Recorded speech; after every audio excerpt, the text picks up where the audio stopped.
Gold, trusted gold buyers. మీరు తాకట్టు పెట్టిన బంగారాన్ని విడిపించి ఈ రోజు ఉన్న మార్కెట్ ధరకు కొనబడను.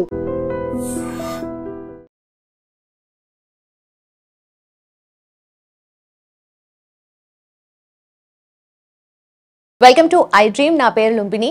గట్ రిలేటెడ్ ఇష్యూస్ని అడ్రస్ చేయడానికి అట్ ద సేమ్ టైం దానికి ప్రాపర్ సొల్యూషన్ ఇవ్వడానికి ఈరోజు మనతో పాటు gastroenterologist, hepatologist and therapeutic endoscopist doctor Kalavala Harshateja గారు ఉన్నారు. ఆయనతో మాట్లాడదాం. హలో సార్, నమస్తే. సో ఫస్ట్ ఆఫ్ ఆల్, ఈ మధ్య కాలంలో ఎక్కువగా, అంటే నాట్ జస్ట్ ఇప్పుడు వచ్చిందని కాదు కానీ ఎప్పటి నుండో ఉంది, బట్ ఈ మధ్య ఎక్కువగా వింటున్నాం కొలన్ క్యాన్సర్ గురించి. సో ఒకప్పుడు అంటే ఓన్లీ ఎల్డర్ అడల్ట్స్లో వచ్చేది అని అనేవాళ్ళు, ఇప్పుడు యంగర్ అడల్ట్స్లో కూడా వస్తుంది. సో బిలో 50 ఉన్న వాళ్ళకి చాలా ఎక్కువగా వస్తుంది ఇన్ఫాక్ట్ అని చెప్పొచ్చు. సో వీటికి మెయిన్ రీజన్స్ ఏముంటాయి? సో జనరల్గా కోలాన్ క్యాన్సర్ ఇండియాలో ఒకప్పుడు ఇన్సిడెన్స్ చాలా తక్కువ ఉండేదండి. So it's a disease of western world అనేవాళ్ళు. ఓకే. సో కానీ ఇండియాలో ఇప్పుడున్న వెస్టర్నైజేషన్ ఆఫ్ ఫుడ్ అనొచ్చు, లైఫ్ స్టైల్స్ అనొచ్చు, మనం రోజు చేసే హ్యాబిట్స్ వల్ల అయి ఉండొచ్చు, కోలాన్ క్యాన్సర్ అనేది ఇన్సిడెన్స్ ఈ మధ్య పెరుగుతుంది ఇండియాలో. సో దానికి ముఖ్య కారణాలు ఏంటంటే, చాలామంది ఈ ప్రాసెస్డ్ ఫుడ్ తినటము, మనం ఉండే డైట్లో ఫైబర్ కంటెంట్ అనేది తగ్గటం వల్ల ఆ ఇన్సిడెన్స్ అనేది పెరుగుతుంది. అలాగే వెజిటేరియన్ నుంచి నాన్ వెజిటేరియన్ ఫుడ్ తీసుకునే పీపుల్ చాలా పెరిగిపోయారు. సో దానివల్ల కూడా నాన్ రెడ్ మీట్ ఎక్కువ తీసుకొని లో ఫైబర్ తీసుకుంటే that is one of the precipitating factor అంటారు. అంటే ఆ క్యాన్సర్ కారకానికి ఆ రెడ్ మీట్ కంటెంట్ అనేది బాగా దోహదపడుతుంది. సో రెడ్ మీట్ అయి ఉండొచ్చు, లో ఫైబర్ అయి ఉండొచ్చు, ఎలాంగ్ విత్ జెనెటిక్ కాంపోనెంట్ ఉన్న వాళ్ళకి క్యాన్సర్ వచ్చే అవకాశాలు చాలా ఎక్కువ. ఓకే. సో మీరు మెన్షన్ చేసినట్టుగా వెస్ట్రన్ వరల్డ్లో ఇది ఎక్కువ వచ్చేది. సో మనకు జంక్ ప్రాసెస్డ్ ఫుడ్ ఎక్కువైంది కాబట్టి ఇది మనకు కూడా వస్తుంది అని చెప్పేసి.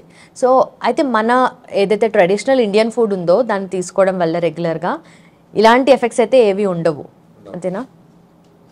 ఎలా చెప్పాలంటే, ఇప్పుడు ఫైబర్ తీసుకున్నారు అనుకోండి, ఫైబర్ మీ మోషన్ బల్క్తో పాటు ఇప్పుడు మీరు తినే ఫుడ్ అయినా ఇవ్వండి, ఏదైనా దాంట్లో క్యాన్సర్ కాజింగ్ కార్సినోజెన్స్ అంటారు. సో వాటిని బైండ్ చేసేసి ఆ స్టూల్లో ఫాస్ట్గా మూమెంట్ తోటి బయటికి, అది మన పేగు మీద యాక్ట్ చేసే ముందే బయటికి ఫ్లష్ చేసేస్తుంది. సో ఫైబర్ అలా ఆ కార్సినోజెన్స్ని తగ్గివ్వడానికి హెల్ప్ చేస్తుంది. అలాగే ఆ ఫైబర్ని మన బాడీలో ఉండే గుడ్ బ్యాక్టీరియా ఏం చేస్తాయంటే డైజెస్ట్ చేసి షార్ట్ చైన్ ఫ్యాటీ యాసిడ్స్ అంటారండి. అంటే గుడ్ ఫ్యాటీ యాసిడ్స్గా మార్చడం వల్ల ఏమవుతుందంటే ఆ పేగు పూత రాకుండా హెల్ప్ చేస్తుంది. అలాగే క్రానిక్ ఇన్ఫ్లమేషన్ అంటారు. సో వీటన్నింటినీ తగ్గివ్వడానికి ఆ షార్ట్ చైన్ ఫ్యాటీ యాసిడ్స్ అనేవి హెల్ప్ చేస్తుంటాయి. సో ఇలా ఫైబర్ ఇండైరెక్ట్గా మన కోలాన్ ప్రొటెక్షన్కి, అలాగే ఈ కార్సినోజన్ ఫ్లష్ అవుట్ కావడానికి కూడా హెల్ప్ చేస్తుంటాయి.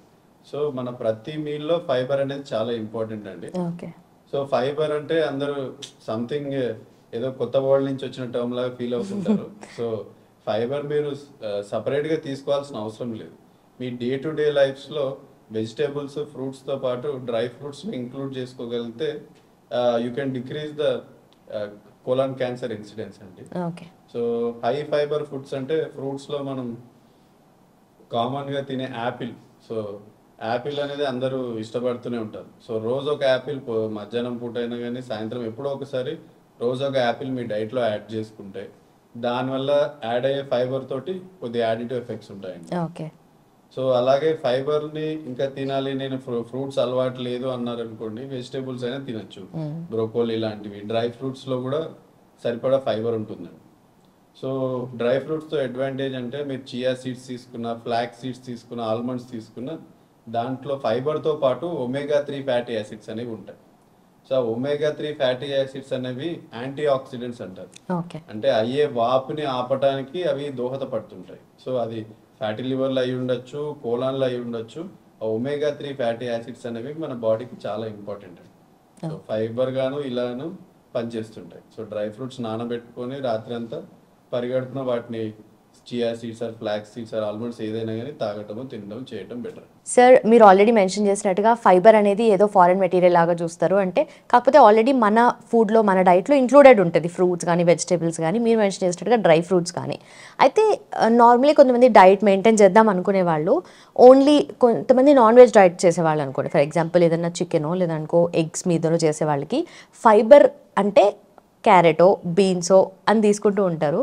సో అంటే ఏమేమి ఇంక్లూడ్ చేసుకోవచ్చు దాంట్లో? క్యారెట్ అయినా కానీ, స్పినాచ్ కానీ, లేదా హోల్ గ్రెయిన్స్ లో ఫైబర్ కంటెంట్ అనేది చాలా ఎక్కువ ఉంటుందండి. సో సో వాళ్ళు తీసుకున్న నాన్ వెజ్తో పాటు ఒక జస్ట్ కప్ ఆఫ్ ఓట్స్ కానీ లేకపోతే క్యూనాకో కానీ ఏదైనా హోల్ గ్రెయిన్స్ లాంటిది ఒక వాళ్ళు తీసుకునే 3 మీల్స్ కానీ 4 మీల్స్లో ఎక్కడో ఒక చోట ఆ ఫైబర్ అనేది ఇంట్రడ్యూస్ చేస్తే బెటర్ అండి. ఓకే. లేదు అంటే జస్ట్ డైలీ ఒక 1 యాపిల్ తీసుకుంటాము, లేకపోతే రాత్రిపూట పొద్దున పూట డ్రై ఫ్రూట్స్ తీసుకుంటాము, అలా అయినా ట్రై చేయొచ్చు. ఓకే. సో నాన్ వెజ్ వల్ల కూడా కొలన్ క్యాన్సర్ వచ్చే ఛాన్సెస్ ఉంటాయంటారు కదా, అది ఎంతవరకు నిజము అండ్ దాన్ని ఎట్లా ఓవర్కమ్ చేయాలి? రెడ్ మీట్ వల్ల చాలా స్టడీస్ లో ప్రూవ్ అయిందండి. Red meat increases the propensity for colon cancer. So red meat ఎంత తక్కువ తీసుకుంటే అంత మంచిదండి. సో దాని ప్లేసెస్ లో మీరు కావాలంటే హోల్ ప్రోటీన్, ఎగ్ లో సఫిషియంట్ ప్రోటీన్ ఉంటుంది. ఒక ఎగ్ మీరు కంప్లీట్ గా తీసుకుంటే ఒక 7 గ్రామ్ ప్రోటీన్ వరకు వస్తుంది. Okay. So you can have 3 to 4 eggs a day. కావాలంటే చికెన్, బాయిల్డ్ చికెన్ అలా తీసుకోవచ్చు. సో రెడ్ మీట్ వల్లనే more chance of colon cancer. Okay. మరి హైదరాబాద్ బిర్యానీ అంటేనే మటన్ బిర్యానీ కదా, సో దాన్ని ఎట్లా ఓవర్కమ్ చేయాలి? So weekly once is not an issue అండి. ఓకే. సో డైలీ బేసిస్ లో చాలా మంది రెడ్ మీట్ వెస్టర్న్ వరల్డ్ లో తీసుకుంటారు, అందుకే వాళ్ళకి కోలాన్ క్యాన్సర్ అనేది చాలా ఎక్కువ అండి. Okay. So weekly once or monthly twice doesn't make much difference. So మీరు కావాలంటే వీక్లీ వన్స్ ఆర్ ట్వైస్ మీరు బిర్యానీ తినండి, దానివల్ల వచ్చే గ్యాస్ట్రైటిస్, అదర్ కాంప్లికేషన్స్ కామన్ ఉండొచ్చు. ఓకే. సో కోలన్ క్యాన్సర్ మనకు ఈ ఎక్స్ట్రీమ్ కండిషన్ కాకుండా మధ్య మధ్యలో ఇలాంటి గ్యాస్ట్రిక్ ఇష్యూస్ కూడా వస్తాయి కాబట్టి తగ్గిస్తేనే బెటర్, ఫ్రీక్వెన్సీ తగ్గించాలంటారు. అండ్ ఈ లేటెస్ట్ టైమ్స్లో ఎక్కువగా చూసుకుంటే నాన్ ఆల్కహాలిక్ ఫ్యాటీ లివర్ అని అంటున్నారు.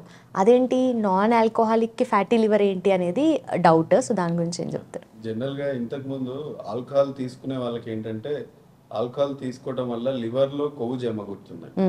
సో ఆల్కహాల్ మల్టిపుల్ పాత్వేస్ వల్ల లివర్లో ఉన్న సెల్స్, హెపటోసైట్ అంటారు, దాన్ని వాప్ చేయటం వల్ల ఇంకా multiple fat oxidation pathways defect రావటం వల్ల ఫ్యాట్ అనేది లివర్లో జమగుతుంది. ఓకే. సో దాన్ని ఆల్కహాలిక్ ఫ్యాటీ లివర్ డిసీజ్ అంటారు.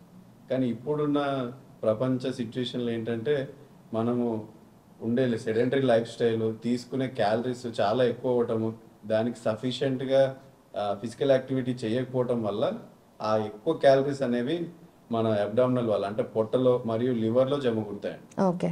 సో మనం ఎక్కువ క్యాలరీస్ తీసుకోవటం వల్ల జమగురే కొవ్వుని non alcoholic fatty liver disease అంటారు. సో ఇది ఇండైరెక్ట్గా లైఫ్ స్టైల్ డిసీజ్ అనొచ్చు. షుగర్ లాగానే, ఒబేసిటీ లాగా ఇది కూడా రాబోయే కాలంలో ఒక లైఫ్ స్టైల్ డిసీజ్గా మారుతుంది. ఓకే. ఒక 10లో మీరు రాబోయే కాలంలో ఒక 5-10 ఇయర్స్లో ఒక 7-8 మెంబర్స్ కూడా చూసినా ఆశ్చర్యపోకండి. So non alcoholic fatty liver disease అనేది ఇప్పుడు గ్యాస్ట్రోఎంట్రాలజిస్ట్, హెపటాలజిస్ట్ మధ్యలో అయ్యే డిస్కషన్లో మోస్ట్ ఇంపార్టెంట్ డిసీజ్. ఎందుకంటే దానివల్ల వచ్చే కాంప్లికేషన్స్ చాలా ఎక్కువ ఉంటాయండి. ఓకే. సో లివర్లో ఫ్యాట్ జమగూరటం ఒక 5% కంటే ఎక్కువ శాతం పెరిగిన తర్వాత దానివల్ల వచ్చే కాంప్లికేషన్స్ ఎక్కువ ఉంటాయండి. సో ఆ ఫ్యాట్ జమగూరినప్పుడు అక్కడ ఉండే లివర్ సెల్, హెపటోసైట్ అంటారు, దాన్ని వాపు చేయడానికి ఈ ఫ్యాట్ దోహదపడుతుంది. అలాగే ఆ లివర్లో ఉండే స్టెల్లెట్ సెల్స్ అంటారు. సో ఆ సెల్స్ని యాక్టివేట్ చేయడం వల్ల లివర్ చుట్టూ అంతా గట్టిపడిపోతుంది. సో దాన్ని ఫైబ్రోసిస్ అంటారు. సో ఈ non alcoholic fatty liver disease వాళ్ళకి ఓవర్ ద టైం ఒక 5-6 ఇయర్స్ తర్వాత ఫైబ్రోసిస్ అనేది ప్రోగ్రెస్ అవుతూ సిరోసిస్ అంటారు, అంటే రివర్స్ కాలేని స్టేజ్కి మారిపోతుంది. సో అలా లివర్ డ్యామేజ్ కావడం వల్ల క్యాన్సర్స్ రావచ్చు. ఆ లివర్ సిరోసిస్ కావడం వల్ల పొట్టలో నీరు, అలసట, మోషన్స్లో బ్లడ్ రావటం, రక్తస్రావం కావటం, ఒంట్లో ప్రోటీన్ సింథసిస్ అనేది మొత్తం తగ్గిపోవటం, రక్తం పలచబడటం, ఇలాంటి కాంప్లికేషన్స్ అన్ని సిరోసిస్ అనే డిసీజ్ వల్ల వస్తుంటాయి. ఓకే. సో ఫ్యాటీ లివర్ అనేది షుగర్ ఉన్న వాళ్ళకైనా కానీ లేకపోతే సెడెంటరీ లైఫ్ స్టైల్ ఉన్న వాళ్ళందరికీ కూడా ఫ్యాటీ లివర్ ఉంటే దాన్ని ఇగ్నోర్ చేయకూడదండి. ఎందుకంటే ఆ ఫైబ్రోసిస్ వెన్ ఇట్ సెట్స్ ఇన్స్ దాన్ని రివర్స్ చేయడం చాలా కష్టం. ఓకే. సో అందుకని ఫ్యాటీ లివర్ ఉన్న వాళ్ళు చాలా జాగ్రత్తలు తీసుకోవాలి. ఓకే. సో రివర్సిబుల్ అనేది ఎక్స్ట్రీమ్ కండిషన్ అయితే రివర్సిబుల్ కాదంటున్నారు కదా, సో ఏ స్టేజ్లో దీన్ని రివర్స్ చేయొచ్చు? సో జనరల్గా ఫైబ్రోసిస్లో 4 స్టేజెస్ ఉంటాయండి. F1, F2, F3, F4 అంటారు. 1 and 2 వరకు అయితే మనం రివర్స్ చేసే ఫుడ్ అండ్ లైఫ్ స్టైల్ తోటి చేంజెస్ చాలా ఈజీగా చేయొచ్చండి. ఓకే. సో ఫుడ్ గురించి తీసుకుంటే మీ డైట్లో డైలీ బ్లాక్ కాఫీ ఒక 1 or 2 cups యాడ్ చేసుకోగలిగితే అది లివర్లో ఉన్న ఫ్యాట్ని కరిగించడానికి చాలా హెల్ప్ చేస్తుంది. ఓకే. సో కాఫీలో ఉండే కెఫీన్ అయినా కానీ పాలిఫినాల్స్ అంటారు. ఈ కెఫీన్ తోటి ఏం చేస్తుందంటే ఆ ఫ్యాట్ని తొందరగా ఆక్సిడేషన్ అంటే దాన్ని కరిగించడానికి కాఫీలో ఉండే కెఫిన్ దోహదపడుతుంది. ఓకే. అలాగా కొంచెం లివర్ ఉన్న ఫ్యాట్ తగ్గుతుందండి. అలాగే దాంట్లో ఉండే యాంటీ ఆక్సిడెంట్స్ వల్ల ఇంతకుముందు వాపు వస్తుందన్నాం కదా, ఆ వాపుని తగ్గించడానికి హెల్ప్ చేస్తుంది. ఓకే. సో ఇలా daily dark coffee without sugar తీసుకోగలిగితే మీ లివర్ లో ఉండే ఫ్యాట్ కొంచెం కరిగించడానికి హెల్ప్ చేయొచ్చు. ఓకే. అలాగే low calorie diet. So fatty liver already మీకు డయాగ్నోస్ అయింది, దాంతోపాటు మీకు ఒబెసిటీ అంటే పొట్ట మీకు సరిపడా దానికంటే మీ హైట్ కి ఎక్కువ వెయిట్ ఉన్నదాన్ని ఒబెసిటీ అంటారు. So me BMI about 28 or 29 ఉన్న వాళ్ళందరూ జాగ్రత్త ఉండి low calorie diet with sufficient protein తీసుకోవటం చాలా ఇంపార్టెంట్ అండి. ఓకే. సో ఈ బ్లాక్ కాఫీ రెగ్యులర్గా తాగే మిల్క్ కాఫీతో పాటు కాకుండా అది అవాయిడ్ చేసి ఇది తీసుకుంటే బెటర్ అంటారు, అంతేనా? ఎందుకంటే ఆపోజిట్ అర్థమవుతుంది జనాలకి, because we love coffee. Any added sugars or milk, so that you will have less calories, and the main treatment why we are giving coffee, it will be satisfied. Okay. So చాలా మందికి అంటే పెద్దవాళ్ళలో అని కాదు కానీ young ఏజ్లో ఉన్న వాళ్ళకు కూడా +30 ఉన్న వాళ్ళకు కూడా ఎక్కువగా పొట్ట రావడము, పొట్ట ఇన్ ద సెన్స్ అది చిన్నగా కూడా కాదు, అంటే ప్లేస్ ఆఫ్ ద స్టమక్ కూడా ఇంపార్టెంట్ కదా. సో ఆ టమ్మీ అనేది పెద్దగా అవ్వడము, దాన్ని ఏంటంటే ఇంకా ఎక్కువ అయిపోయింది కదా అని చెప్పేసి ఇంకా ఏమి చేయకుండా ఇగ్నోర్ చేసే వాళ్ళు కూడా ఉంటారు చాలా మంది, ఎట్లాగో వచ్చేసింది కదా అని చెప్పేసి. అవునండి. ఇండియాలో బయట వెస్టర్న్ వరల్డ్ ఏంటంటే ఒబెసిటీ అంటే వాళ్ళకి ఫ్యాట్ అనేది అన్ని అవయవాల్లో అన్ని బాడీ ఆర్గన్స్ లో జమగూడుతుంది. కానీ ఇండియాలో ఏంటంటే మన బిఎంఐ తక్కువ ఉండొచ్చు, కానీ వాళ్ళు తీసుకునే క్యాలరీస్ ఎక్కువ అవడం వల్ల ఆ టమ్మీలో డిపాజిట్ అవుతుంది. దాన్ని లీన్ నాష్ అంటారు. అంటే చూడటానికి బక్కగా ఉండొచ్చు, వెయిట్ నార్మల్ అనిపించచ్చు, కానీ వాళ్ళ బాడీ పర్సంటేజ్ ఉండే ఫ్యాట్ శాతం చాలా ఎక్కువ ఉంటుంది. సో దానివల్ల వచ్చే కాంప్లికేషన్స్ చాలా ఉంటాయి. ఓకే. సో ఓన్లీ ఇండియన్స్ కంటే ఇది ఎక్కువగా చూడొచ్చు అంటారా మనకు? సౌత్ ఏషియాలో కామన్ అండి. అంటే ఇన్ని రోజులు మనకి we are into poverty and low calorie intake people మనం. సో మన జెనెటిక్స్ వాటికి ట్యూన్ అయి ఉంటాయి. కానీ ఇప్పుడున్న లైఫ్ స్టైల్, ఇప్పుడున్న ఇన్కమ్ పెరగటం అని ఉండొచ్చు. సో క్యాలరీస్ అనేది బాగా ఎక్కువ తీసుకుంటున్నారు. దానికి సరిపడా ఫిజికల్ యాక్టివిటీ తగ్గిపోవటం వల్ల ఆ లీన్ నాష్ అనేది స్టార్ట్ అవుతుంది. ఓకే.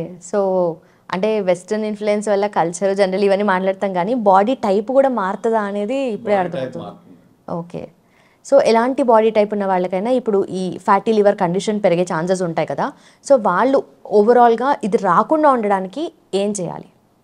రాకుండా ఉండడానికి అంటే సింగిల్ లైన్ లో హెల్దీ లైఫ్ స్టైల్ స్టార్ట్ చేయడం తోటి we can prevent fatty liver అని అయి ఉండొచ్చు, ఒబెసిటీ అని అయి ఉండొచ్చు, ఇన్సులిన్ రెసిస్టెన్స్ అంటారు, అంటే తర్వాత అది షుగర్ గా మారే అవకాశం ఉంటుంది. దాన్ని తగ్గించడానికైనా హెల్దీ లైఫ్ స్టైల్ అనేది చాలా ఇంపార్టెంట్ అండి. ఓకే. సో ఫిజికల్ ఎక్సర్సైజ్ అనేది మన లైఫ్ లో చాలా ఇంపార్టెంట్ అండి. సో డైలీ అట్లీస్ట్ ఒక 35 to 45 minutes ఫిజికల్ ఎక్సర్సైజ్ చేయగలిగితే మన బాడీని అది వెయిట్ లాస్కి హెల్ప్ చేస్తుంది. అలాగే fatty liver only with physical exercise ఒక 7 to 8% ఆఫ్ వెయిట్ లాస్ చేస్తే ఆ ఫైబ్రోసిస్ కూడా రివర్స్ అవుతుందని స్టడీస్లో ప్రూవ్ అయింది. ఓకే. సో మీకు ఇంట్రెస్టింగ్గా కావాలంటే స్విమ్మింగ్ చేయండి రోజు ఒక అరగంట, లేదు అంటే సైక్లింగ్ ఫ్రెండ్స్తో కలిసో ఫ్యామిలీ మెంబర్స్తో కలిసో ఒక 45 నిమిషాలు సైక్లింగ్ చేసినా కానీ మీరు చాలా ఫైబ్రోస్ని తగ్గించడానికి హెల్ప్ చేయొచ్చు. సో లేటెస్ట్ రిపోర్ట్స్ ప్రకారం చూస్తే కొన్ని మనం రెగ్యులర్ లైఫ్లో చేసే ఒక 8 థింగ్స్ వల్ల మన బాడీలో టాక్సిన్స్ డెవలప్ అయ్యే ఛాన్సెస్ ఉంటాయని చెప్పేసి డాక్టర్స్ అంటున్నారు. సో మీరు దాని గురించి ఎక్స్ప్లెయిన్ చేస్తే దట్ వుడ్ బి బెటర్, ఎందుకంటే ఆ 8 థింగ్స్ అనేటివి మనం డే టు డే లైఫ్లో అందరూ ఏదో ఒక పాయింట్ ఆఫ్ టైంలో వాడుతూ ఉంటారు కాబట్టి. సో ఫస్ట్ థింగ్ ఈజ్ ఈ నాన్ స్టిక్ ప్యాన్స్ ఉంటాయి కదా, సో వీటి మీద ఒక డిబేటే ఉంది, వాడాలి వాడొద్దు, ఐరన్ తవాస్ వాడాలి అని చెప్పేసి. So what you want to tell? So non stick వాడటం అనేది కరెక్ట్గా వాడకపోవడం వల్ల ప్రాబ్లమ్స్ వస్తున్నాయి అనేది నా ఒపీనియన్ అండి. సో చాలా మంది మన ఇండియాలో ఏం చేస్తుంటారంటే నాన్ స్టిక్ ప్యాన్ పెట్టిన తర్వాత దాని మీద ఆ స్టీల్ తోటి దాన్ని డ్రాగ్ చేసి తిప్పుతుంటారు. ఓకే. సో ఆ డ్రాగ్ చేసి తిప్పడం వల్ల ఇది మెటల్ తో పాటు చేస్తారు కాబట్టి ఆ గరిట అనేది ఆ ఉండే టెఫ్లాన్ కోటిని డ్యామేజ్ చేస్తుంది. ఓకే. సో ఆ టెఫ్లాన్ లో గ్యాప్ వచ్చినప్పుడు ఏమైతుందంటే దాంట్లో ఉండే ఆ పీటీఎఫ్ఈ అనొచ్చు, దాంట్లో ఉండే ఆ టెఫ్లాన్ టాక్సిన్స్ అనేవి బయటకు వస్తుంటాయి. సో అవి మన ఫుడ్ లో కలిసి అది క్యాన్సర్ కాజ్ చేసడానికి దోహదపడుతుందని స్టడీస్ ఉన్నాయి. ఓకే. సో మనం ఆ కోటింగ్ ని డ్యామేజ్ చేయకుండా, ఇప్పుడు దాన్ని కడిగేటప్పుడు కూడా స్టీల్ బార్స్ వాడి కడగకుండా రెగ్యులర్ గా దాని కోటింగ్ అనేది మీరు every 3 monthly or 6 monthly maintain అవుతుందా లేదా చూసుకుంటుంటే మీరైతే వాడచ్చండి. నాన్ స్టిక్ ప్యాన్స్ వాడటంలో ప్రాబ్లం లేదు, కానీ ఆ కోటింగ్ పోకుండా ఉంచుకోవడం అనేది చాలా ఇంపార్టెంట్. ఇంతకు ముందు వచ్చే నాన్ స్టిక్ ప్యాన్స్ లో పిఎఫ్ఓఏ అనే ఒక కాంపోనెంట్ ఉండేదండి, దానివల్ల క్యాన్సర్ కాస్ట్ కి హెల్ప్ చేసేది. సో ఈ మధ్య వచ్చే వాటిల్లో అది లేకుండా తయారు చేస్తున్నారు కొన్ని కంపెనీస్. సో అది చూసుకొని గుడ్ కంపెనీ నుంచి అయితే తీసుకోవచ్చండి, కానీ the way you handle it creates the problem. Exactly, వాళ్ళు అంటే వుడెన్ ది ఇచ్చారు కదా, దాని రీజనే అది కదా, బట్ స్టిల్ యూజ్ చేస్తుంటారు. And second one is artificial sweeteners. So artificial sweeteners use చేయడం వల్ల ఎఫెక్ట్స్ నెగిటివ్గా ఉంటాయని తెలుసు, బట్ ఎంత నెగిటివ్ అండ్ ఎలా ఉంటాయి ఎఫెక్ట్స్? సో చాలా మంది ఇప్పుడు చెప్తుంటారు, నేను రియల్ ఫ్రూట్ జ్యూస్ రోజు తాగుతాను, నేను చాలా గుడ్ హెల్త్ చేస్తున్నాను అంటారు. కానీ ఆ రియల్ ఫ్రూట్ జ్యూస్ లో 100% ఫ్రూట్ జ్యూస్ అని ఒక్కటే చూస్తారు, కానీ దాని కింద రాస్తున్న కంటెంట్ ఆర్టిఫిషియల్ స్వీట్నర్, ఆస్పార్టే, సుక్రోజ్ అని చాలా రకాలు ఉంటాయి. సో అవి ఉన్నాయా లేవా అని ఎవరు చూడరు. సో ఆర్టిఫిషియల్ స్వీట్నర్ వల్ల ఏమవుతుందంటే ఎక్కువ మోతాదులో తీసుకుంటున్నప్పుడు మన పేగులో ఉండే good bacteria, bad bacteria proposition అనేది చేంజ్ అవుతుంది. సో ఆ గుడ్ బ్యాక్టీరియా తగ్గిపోవడం వల్ల మనకు వచ్చే కాంప్లికేషన్స్ అన్ని చాలా ఉంటాయండి. ఆ బ్యాడ్ బ్యాక్టీరియా వల్ల పేగు పూత రావటము, తర్వాత లీకీ గట్ గా మారి వేరే కాంప్లికేషన్స్ కూడా వస్తుంటాయి. సో మన డైట్ లో ఆర్టిఫిషియల్ స్వీట్నెస్ లేకుండా చూడటం అనేది బెటర్ అండి నా opinion. Plastic water bottles most commonly used. అవును. సో ప్లాస్టిక్ వాటర్ బాటిల్స్ అంటే దానివల్ల వచ్చే ప్రాబ్లమ్స్ ఏంటంటే, చాలా ఇండియాలో మన హ్యాబిట్ ఏంటంటే ఏదైనా వాడితే ఏమంటే పడేయరు. సో దాని మీద 1 time use or 2 times use అనేది రాసి ఉంటుంది. సో 1 టైం యూజ్ అనే దాన్ని మనం ఆ 1 టైం వాడకుండా దాన్ని మళ్ళీ కడిగి దాంట్లో మంచినీళ్ళు పోసుకొని చాలా మంది తాగుతుంటున్నారు.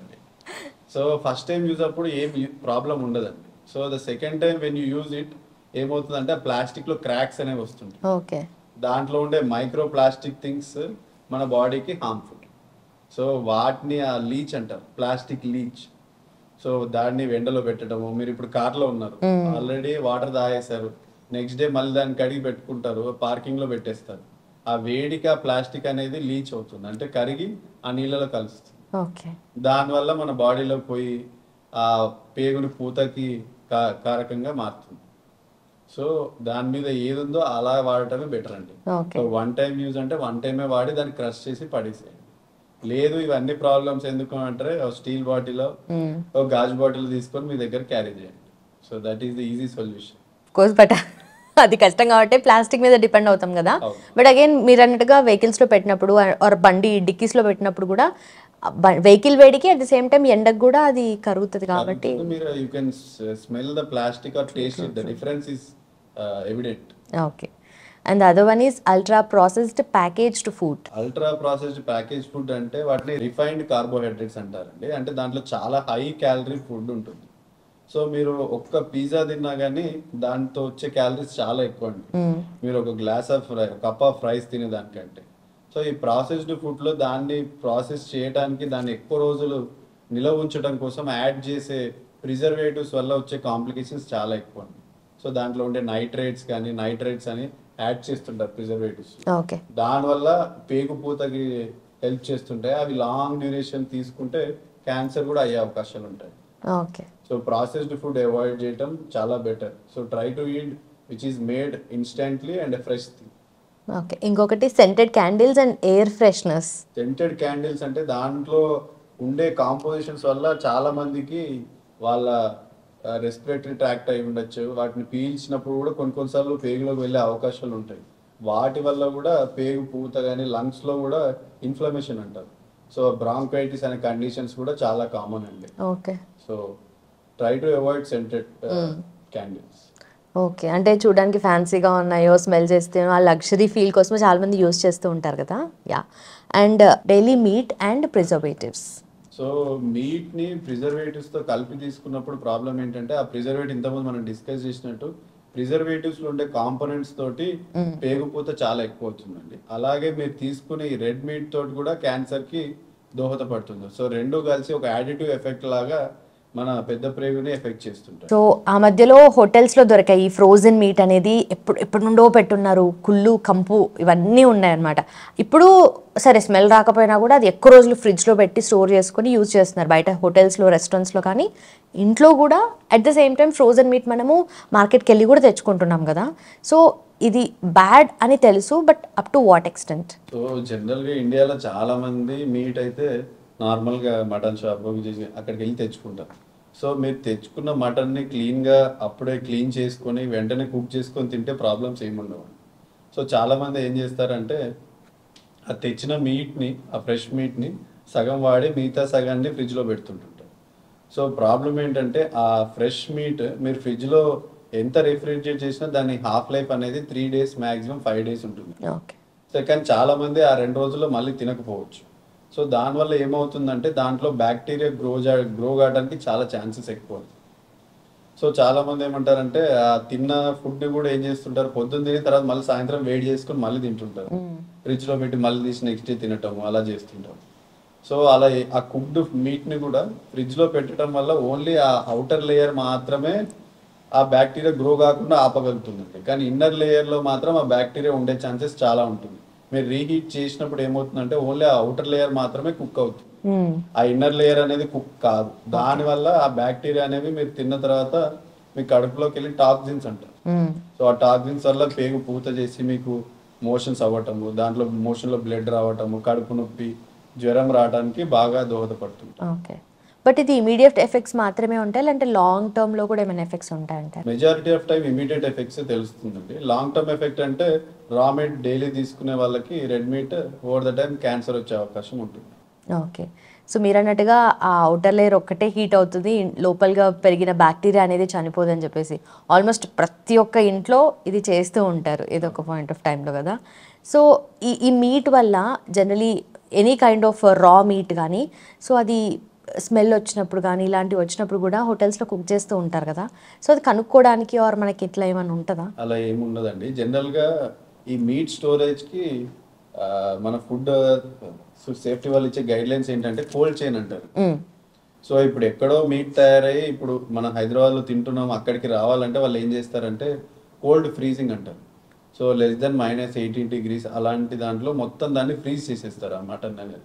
అప్పుడు దాన్ని కోల్డ్ చైన్ అంటారు. అంటే వాళ్ళు ఎలా ట్రాన్స్పోర్ట్ చేసినా ఆ టెంపరేచర్ అనేది మెయింటైన్ చేస్తూ ట్రాన్స్పోర్ట్ చేయాలనేది రూల్ అండి. Okay, so till the direct అంటే మీ అవుట్లెట్ రీటైల్ స్టోర్స్ వరకు ఆ టెంపరేచర్ మెయింటైన్ చేయాలి. ఓన్లీ ఎప్పుడైతే వాళ్ళు సెల్ చేస్తున్నారో దాన్ని బయటికి తీసి తర్వాత థాయింగ్ అంటారు.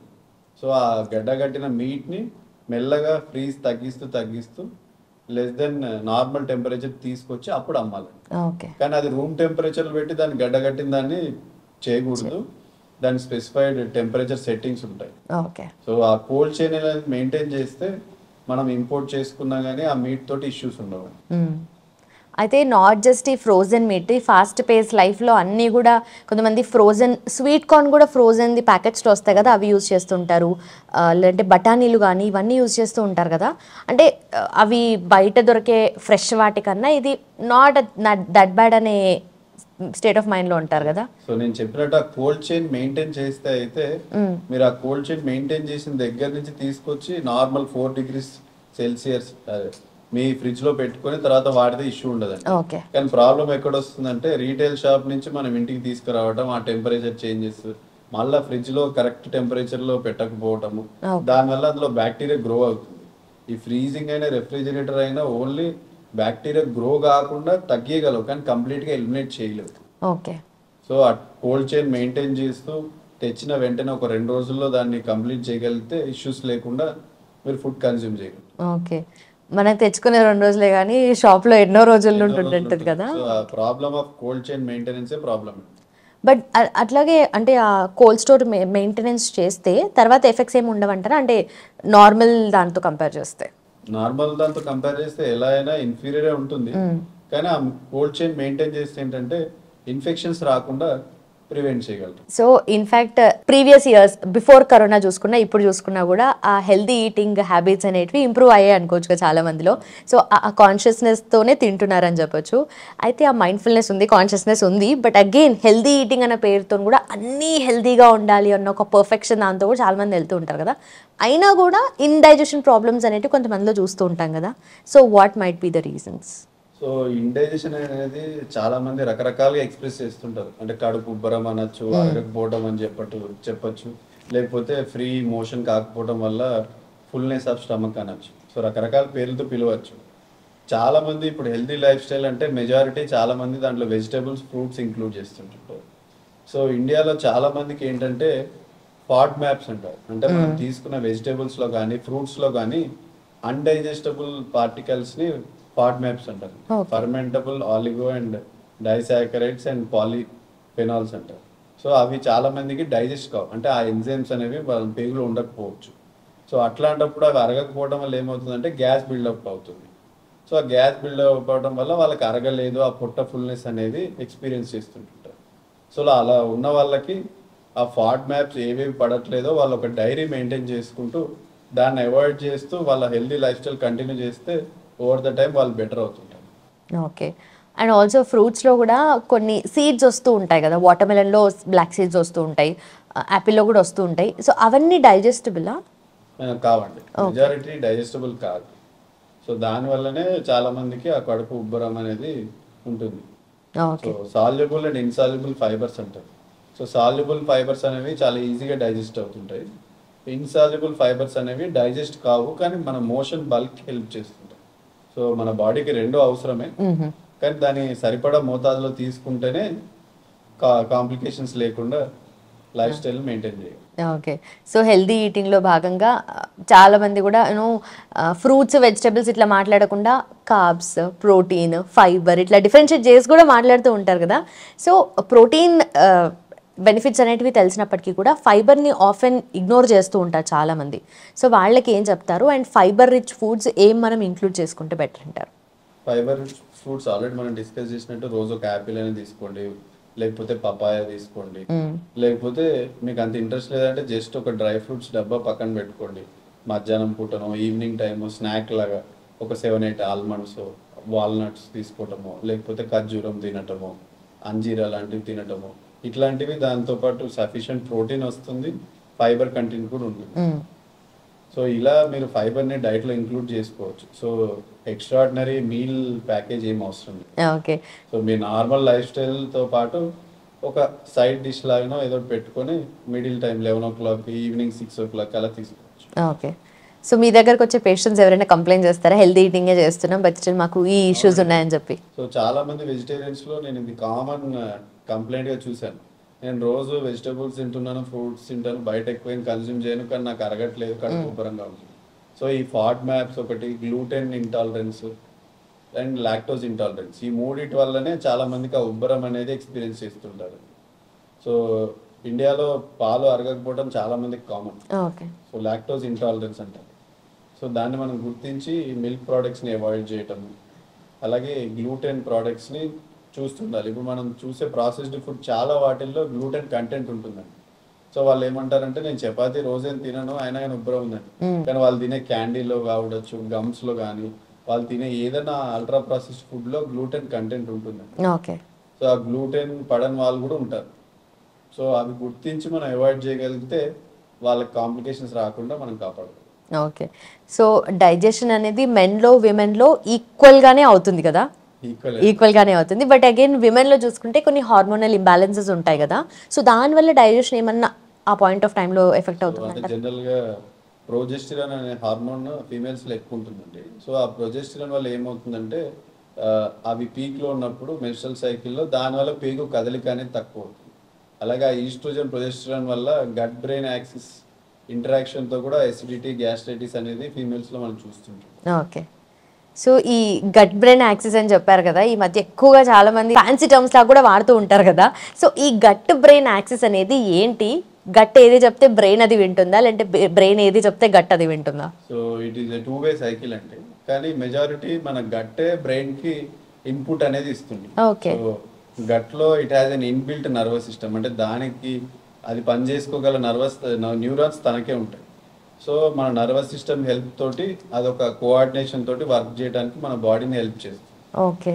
సో మన got it signals the brain. ఇప్పుడు మీరు ఒక జంక్ ఫుడ్ ఒక 6 months తీసుకున్నారనుకోండి, అక్కడ ఉండే బ్యాక్టీరియా చేంజ్ అవుతుంటాయి. ఆ బ్యాక్టీరియా నుంచి వచ్చే మెటబాలైట్స్ అంటారు, అంటే ఆ బ్యాక్టీరియా తయారు చేసే కెమికల్స్ మన న్యూరాన్స్ని స్టిమ్యులేట్ చేస్తూ మన బాడీలో ఎక్స్ప్రెషన్స్ చేంజ్ అవుతుంది. ఓకే. సో బాగా జంక్ ఫుడ్ తిన్న తర్వాతను అలవాటు ఉన్న వాళ్ళకి మైల్డ్ డిప్రెషన్ ఉండటము, వాళ్ళు బాగా డల్ ఉండటము, ఇది మీరు కామన్గా చూస్తుంటారు.